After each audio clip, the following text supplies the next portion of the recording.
Yeah, hi all. If you've listened to my previous 3 short messages, then congratulations, you're doing well, so keep hanging in there.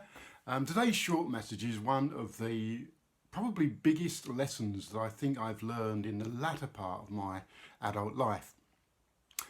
One day a young man came to ask Jesus what he needed to do to gain eternal life. Jesus said, keep the commandments. Then on further questioning, he outlined a few, which the young man was able to say, yep, tick, tick, tick, tick, all of those. Then Jesus touched on the matter that was closest to his heart. And in Matthew 19:21, it says, Jesus answered, if you want to be perfect, go sell your possessions and give to the poor, and you will have treasure in heaven. Then come follow me. At that point, we learned that the young man was very wealthy. The thought of giving everything away was more than he could bear, and it says he went away sorrowful. The cost for him was going to be too high. In Luke chapter 14, Jesus expands on this question of the cost of following him and says that it's wise to count the cost before you start a building project. You work out the cost to see if you can finish it, to avoid embarrassment, to avoid having an incomplete building. Similarly, a king, when he anticipates going to war, tries to work out if he can win, and if he can't, he seeks to negotiate peace. And then Jesus reaches this conclusion. Luke 14:33 says this, in the same way, any of you who does not give up everything he has cannot be my disciple. Does that mean we have to give up everything that we have to be a disciple of Jesus? Many years ago, I used to lend people money on behalf of the bank I worked for.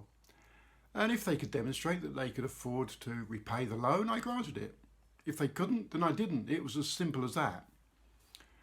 And for most of my adult life, I suppose I've been a responsible person living by that kind of logic, which means I've been cautious. That's one of the things that attracted my wife Susie to me in the first place, that I was dependable and reliable, all those boring things. But similarly, they are the things that frustrate her now. Anyway, at the start of our relationship, I might have even been described as stingy. And Proverbs 23 has something to say about stingy people. It says, do not eat the food of a stingy man. Do not crave his delicacies.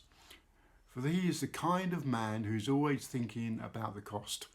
Eat and drink, he says to you, but his heart is not with you. You'll vomit up the little you have eaten and will have wasted your compliments. You see, it's all about the matter of the heart. It always is. Over the last 25 years, I've learned to be less cautious. I don't want to be like the stingy man. I still have a way to go, I know. It may be a symptom of getting older, but I'm becoming less concerned about what other people think of me. And sometimes I do things just because I can. And the more things I do by faith, then the more I realise I can do. And faith is really the key to this. It doesn't mean that if we are stepping out in faith for something, then we disengage brain and don't count the cost. No, it's not that. That's not faith. That's foolishness. But if I believe that God is telling me to do something, then I do still count the cost.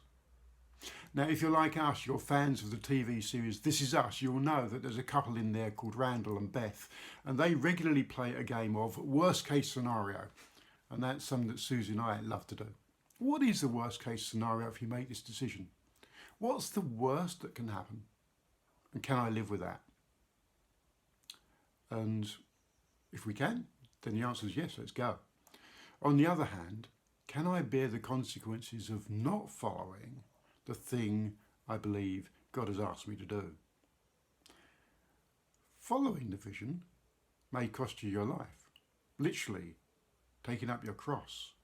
But whose life is it anyway?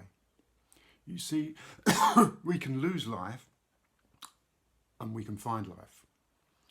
Or we can hold on to life. Matthew chapter 10, verses 38 to 39, the Amplified Version says this. He who does not take up his cross and follow me is not worthy of me. Whoever finds his, and in brackets says lower life, will lose it, in brackets, the higher life. And whoever loses his lower life on my account will find it with the higher life. So at the end of the day, the question is, what sort of life do you want? Do you want a higher one or a lower one? There's a whole lot more that can be said on this topic of counting the cost. But if we give away that which was lower, God promises to give us that which is higher.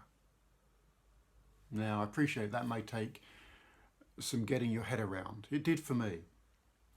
But I was encouraged by some Aussie friends who would often say, have a go, you mug. It might just work. And that's the thought I want to leave you with.